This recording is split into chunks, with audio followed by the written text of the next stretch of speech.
Hello, welcome back. I feel like I haven't filmed in a really long time. Probably because I haven't, because once again, the teacher tired has gotten the best of me and my grandiose plans to film a bunch during my week-long spring break went to hell. I watched a bunch of TV and have slept a lot. But given that I'm gonna be on an 8-week stretch to finish the year, and we all know how the kids get after spring break, it's probably not a bad thing that I prioritize rest. But you all know what happens at the beginning of the month. We are accountable and we talk about the eyeshadow palette usage with the stack of the previous month. So today we're gonna talk about my March palettes and I'm going to introduce my April palettes. Hi. My name is Jo and I like to have fun with makeup, especially when it comes to using the makeup that I have and combining it in ways that make it easy to use for the everyday. I hope that you'll subscribe and like the video if you enjoy this kind of content. If you find it helpful and supportive, I really hope you do. So let's talk about the March palettes.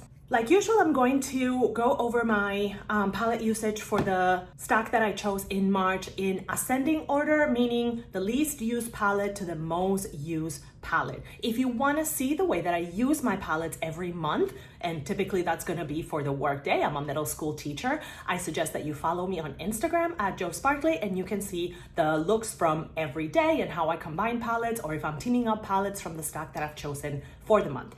So let's start with the least used palette for March. No surprises here, but I actually am really satisfied with the way that I use this palette. With 2 uses, we have the ColourPop Child palette, or the Child palette from ColourPop. Not really sure what's the correct way to say it. Here's what I did this time. I used it twice.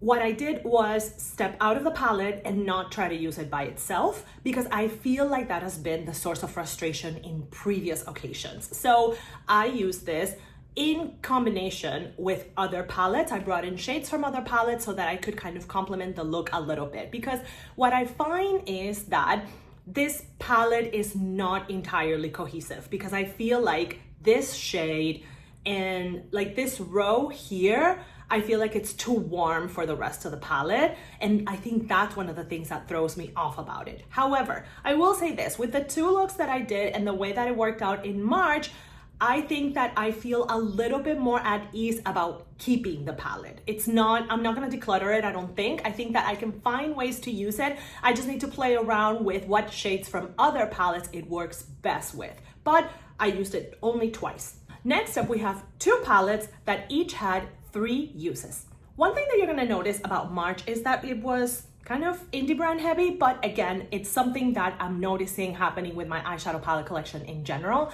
It is tipping towards the indie side of things because, let's be honest, the indie formulas they bring it. So it's something that I've noticed over the past year and a half. Indie eyeshadow palettes are becoming more and more the norm in my collection and becoming the more prevalent ones. So you will see a variety of indie brands. Some of the palettes that I own are also discontinued, so unfortunately they are not available for purchase. However, anything that I feature in the video that is available for purchase will be linked in the description box. Some of the links that I do use are affiliate links, so if you use them to purchase, I may earn a small commission. If you do that, thank you, but absolutely don't have to. Always make sure that you shop responsibly, check your collection, check your shades that you have, wait for sale, check reviews, buy responsibly, okay? And never, ever, ever get into debt over makeup. It's just face paint, okay? Not worth your financial future. Anyways, here are the 2 palettes that I used 3 times in March. First off, we have Kaleidos Lunar Lavender from the Futurism series. A pretty straightforward color story. I do think that this is a little bit more cohesive and easier to combine within the palette than, for example, ColourPop the Child. As you can see, this is really just a cool neutrals palette with 2 very shiny duochromes in the middle over here, these 2 shades. And I mean, I really enjoy using it. It's probably my second favorite of the Futurism palettes that I own. You can see maybe some dips in those duochromes. So it is a palette that I have enjoyed a lot and I really like the looks that it gives. I think it's a very spring forward palette, but I also really enjoy using those shiny shades in the winter because they are, you know, icy cool and give kind of those starry sky kind of vibes. So I really enjoy it, and I usually don't have trouble putting looks together with the palette by itself, but I did use the shimmers with other looks in March. We used Kaleidos Lunar Lavender 3 times. Then the other palette that I used 3 times in March is Nomad Iceland Fire and Ice. This is the not as recent formula from Nomad, but I still think that it is really solid. One of the things that this has is that the shimmers are less intense than what you find in the Nomad palettes these days. So more delicate shimmers. So I guess that if that's your thing, then the older Nomad palettes could be an option for you. But if you like greens, teals, blues, I think that this palette is really, really good. These greens are really, really earthy and I love using them. This minty, more, I don't know, makes me think like a toothpaste or yeah, mint chocolate chip. Green is really, really pretty. It's probably the shade that I haven't used as much in the palette. Everything else I have. Very easy to use palette. The mattes are definitely better than the shimmers in terms of consistency. They layer really, really well. And it's a palette that will continue to return from time to time, especially if I'm looking for these particular colors. Nomad Iceland Fire and Ice 3 times in March. Then we have a small set of palettes, 2 specifically, that I used 4 times. And these palettes are very, very practical, very functional, and palettes that I do use fairly consistently throughout the year. I should probably sit down at some point and actually count how many times I use them because I think that would be helpful. But over the course of March, I used both of these 4 times and they are smaller Pat McGrath palettes. So one is the, what is this called? Celestial Nirvana eyeshadow palette Nude Allure. This is from the 2022 holiday release, and this is the Bronze Borealis quad. Let's talk about Nude Allure first. So Nude Allure is really kind of the nude mauves that we do find in other Pat McGrath palettes. This is a 4 shimmer, 1 matte palette. I use the shimmers way more as one and done shadows.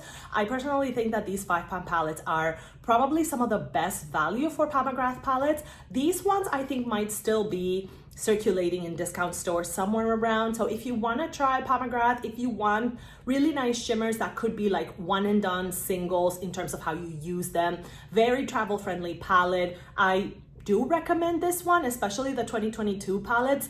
The 2023 color stories I think were a little less user friendly, but this, I mean, come on, this is just a neutral pinks dream. It's super easy to put looks together, and this matte works with all the shimmers, and that's what I think makes this little palette so special. I tend to take this for travel quite often. I was in fact over in Bahrain for the weekend, just celebrating our wedding anniversary, and I took this one, and this was one of the one and done palettes that I took. 4 uses for Pat McGrath Nude Allure. Same thing happens with Bronze Borealis, this Pat McGrath quad. It's the same principle. It's just very easy warm neutrals. This mauvey shade, again, I've spoken about this before. I think that the name of this palette is a little misleading because this shade and this shade pull really mauve on me. They're a warmer kind of mauve somehow, but mauve nonetheless, where the way I wear them, and I think that's related to my undertone. And then these 2 shades are not necessarily the bronziest in my opinion. They are bronzy. They are definitely washed a little bit by the lights in the camera, but they do combine really well with each other. And again, that's what I think makes a palette really travel friendly and really functional, is when you can take just a handful of the shades and use them and have a very well put together look, really cohesive look, but that you can elevate if you want to. And this one does that. Probably the best gift with purchase that I've gotten when purchasing from the Pat McGrath website. I would say if you find this on sale and you want something like really easy with these shades that you can use for everyday or glam, I think that this is a good option. But with Pat McGrath, obviously, wait for sale. Don't buy Pat McGrath full price. But this one, Bronze Borealis, is probably one of the more practical ones that I've seen, and I've used it constantly since I've received it. 4 uses in March for Pat McGrath Bronze Borealis. Actually, we have a third palette that had 4 uses in March. I was actually a little surprised because I thought I was gonna use this more.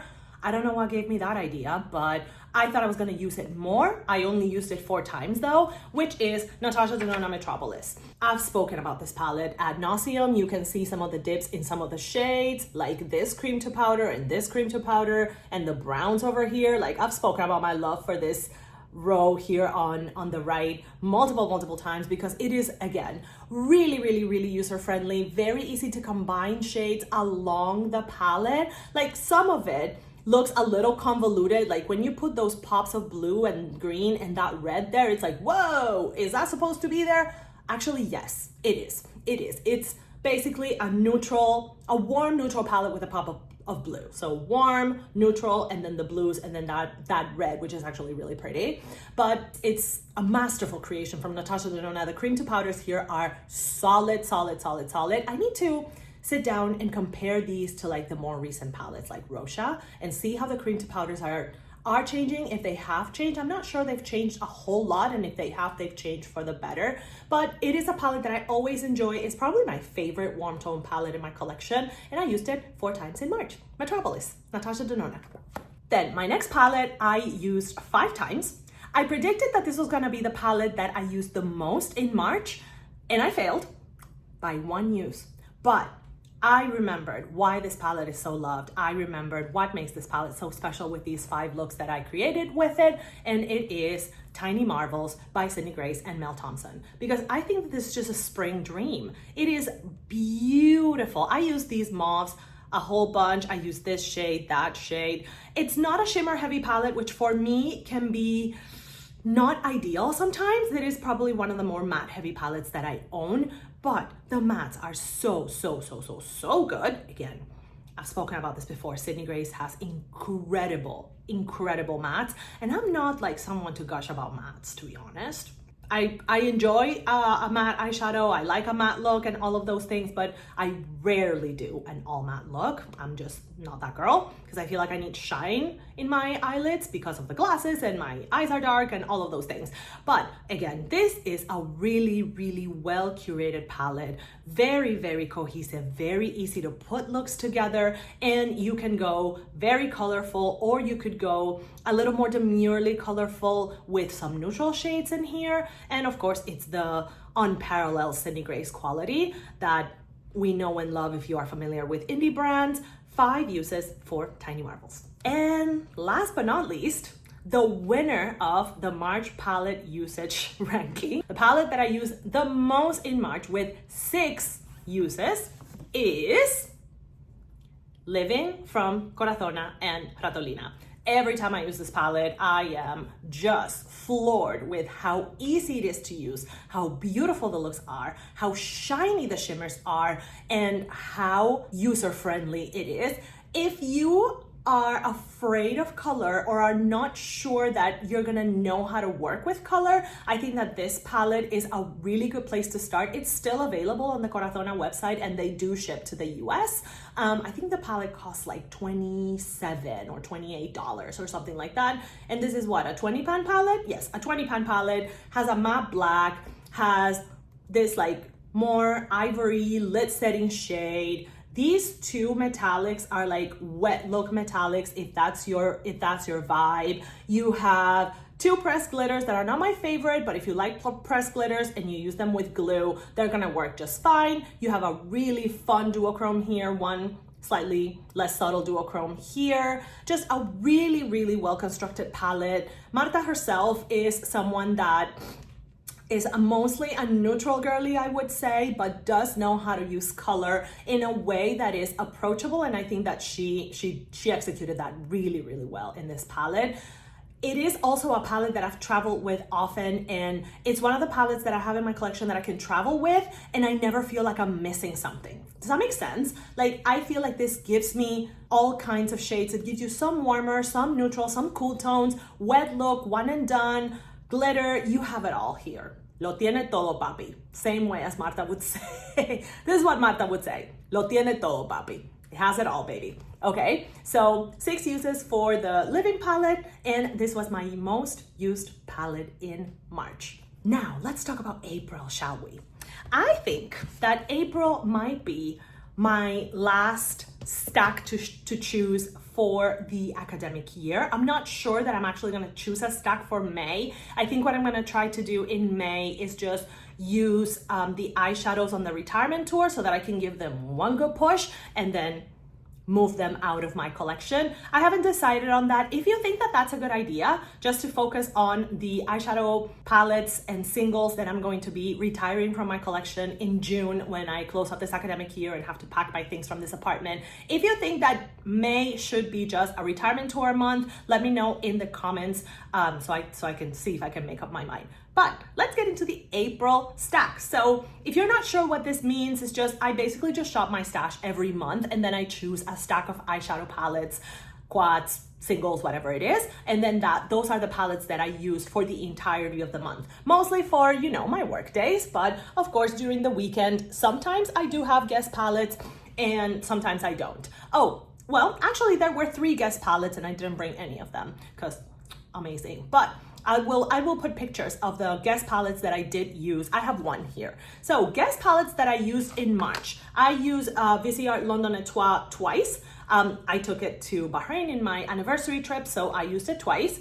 So this one is still getting a little bit of use. It is very user-friendly for travel. You're not gonna go very far in terms of like where the looks are gonna take you, but it is very, very user-friendly and the looks are very pretty. It's mostly satin shades and a few mattes. So if you are not someone that loves high shine, this could be a good option for you. I used it twice. Then I also used Lion from the Glimmering Creatures Bundle Volume 1 from Glaminatrix once. And I used 2 of my e.l.f. duochrome liquid shadows. I used the shade Cyberpunk once and the shade Venus Envy twice. So I did bring a few guests, did a little bit of variation, but even then, my big focus was on the March palettes. With that clarified, let's get into April. April, I would say, is gonna be more color. There's gonna be more color, but I have chosen palettes that in the past I've also been able to use as one and done shadows. There are some warm neutrals and it's largely dominated by indie brands. So let's get started. I actually think that we could maybe do by brands because I do have some brand clusters here. So let's start with the biggest brand cluster. So I have 3 palettes from this brand that are coming in on my April stack and it's Unearthly Cosmetics. I haven't used my Unearthly palettes in a while. So for April, I have chosen 3. First one is Fairy Frolic. I mean, look at it. I think that this is a great spring fall palette. I think it's still available on the Unearthly website. I'm not sure if this one has been reformulated, but this is, I mean, it's what do you want me to say? It's very straightforward for spring. It's very straightforward for spraying. Like the shimmers are very easy to use as one and dones. The mattes really do work with all of these shadows. It's just a super easy 9-pound palette. I mean, it's really not rocket science to use it. So in a time when I absolutely feel like my decision fatigue will kick in because it's gonna be the end of the school year and there's gonna be a million things to do, then yeah, absolutely. I think that I need those very intuitive palettes. So one of 3 Unearthly palettes, Fairy Frolic is the first one. Then I'm also going to be using the Not Normal palette. This palette doesn't look like this anymore. It's been reformulated and remastered. It's much, much larger now, but I have the side of more like green, purple, yellow, grays, and that sort of thing. It's a palette that I really, really, really enjoy using. The shimmers are a lot more impactful than what you think they are based on how they look here. I feel like here they look a little opaque, but actually in the eyes, they do give quite a bit of sparkle. So Not Normal coming in. And then there has to be a little bit of pink in my life because of course, and I'm bringing in the Sleepover palette. Very, very, very useful. This is, if you like pink eyeshadow, this is a really handy one to have. Not necessarily my favorite pink eyeshadow palette in my collection, but again, a really, really useful one to have. This black with sparkle, it's black with pink sparkle, is gorgeous. It's gorgeous. I should definitely do like a black and pink, black pink look with this eyeshadow because it's beautiful. And I haven't used this palette in a while. You guys know, if you've been here for a little bit, that I love pink eyeshadow and I look great in pink. I actually think I'm gonna use this at the end of the month for like a birthday brunch that I'm going to, because I'm gonna wear a pink dress. So I think this is gonna be the look. I think this is gonna be the look. Anyways, those are 3 Unearthly palettes that I'm gonna bring in. Then I'm also going to use my Scooby palette from Glamlight. Greens, blues, purples, and then this like green. It's a really fun palette to use and I mean, the mattes all have like a corresponding shimmer, so it's also very intuitive. I'm gonna be trying to use like the matte and the shimmer together in this round of usage, so that I can show you guys like how the matte and the shimmer pair up, and if you can do like a whole look with just the two pairings. That's kind of what I'm gonna shoot for this one. This is the Raw Raggy palette from Glamlight. Then we are also going to have the Natasha Denona Zendo palette. It's a palette that I always pull out for spring. I also pull it out for fall. It is mostly warm, kind of like peach, oranges, reds, and bronzy shades with kind of like a column of green, teals, and blues. I have 1, 2, 3 pans in this palette. I would love to get a 4th pan, but I'm not really sure that that's gonna be possible because I don't know that I have another shade that is close to pan. Maybe this one, Yama, which is a duochrome, maybe, but I'm not holding my breath. It is a great palette, I think underappreciated. I would love to see Natasha Denona reformulate this one and release it with her new formula. I think it would be great, but as far as color stories go, I think it's one of the best color stories she's ever done. Natasha Denona Zendo coming in for April. Then we have 2 Nomad Cosmetics palettes, one discontinued one and one that is still available. So the discontinued one is the Tokyo Harajuku palette because look at it. Isn't this a spring palette in every possible way? Yes, I did use it in September, in my September palettes. No, December, sorry. And I did get some really like wintry looks with it, especially with these 2 grays and this shade, and it looked really cool. So it's not like it's a palette that I can only use in the springtime. You can use whatever palette in whatever time of the year you want. Do your thing. But I mean, the colors here are just very, very, very appropriate for this time of the year, especially as things start to bloom. So I will definitely be playing with this one. And then the other one, it's kind of like the polar opposite of the spirit of Tokyo Harajuku in terms of like the brightness of the colors, and it is Nomad Haunted Europe. So, you know, if you want something that is color, but it's not like, whoa, in your face, super intense, I think this one is a really good option. It's like more moody colors, like colors for people with dark souls. Let's put it that way. That's the way that I think about Haunted Europe. It's color for people with dark souls. So since I am a little witch inside and I've always wanted to be a bog witch, we're going to pull Haunted Europe here. Again, you do have some colors that are like a little bit more reminiscent of brighter times, let's call it that way, but some others that make things a little bit interesting and maybe give you a little bit of a witchy twist, which I think that this palette delivers really well. So Haunted Europe is going to come in for April. And last but not least, I'm going to bring in one of my Mothership Mega palettes, which is going to be Celestial Odyssey, because again, I think that the shades are just very appropriate for this time of the year, especially the soft pinks. They make for really, really easy looks. I need to use this Green Citrine Envy. It's a gorgeous, gorgeous, super high shine shade that I think that, you know, looks really, really, really beautiful on the eyes or as an inner corner highlight. This duochrome is also really fun. So I think that is, again, one of those palettes that I have in my collection that is like more approachable color. So I think that it is worth pulling out in this time of the year, and I'm hoping to get some more of my easy, more user-friendly looks, but also play a little bit with some of the more intense shades on days when I need a little bit of fun. And that's it. So we have 1, 2, 3, 4, 5, 6, 7, 8 palettes in the April stack. I'm hoping that I can use all of them on average 3 times.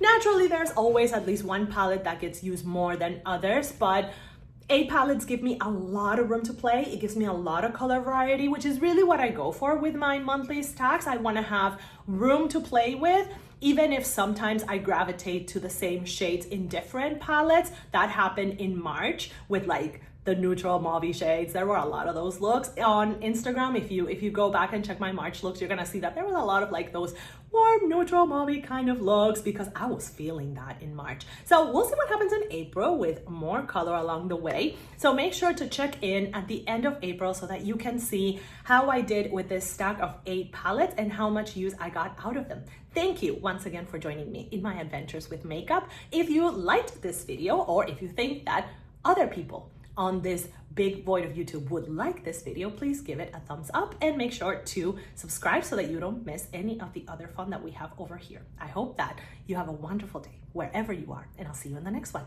Bye-bye.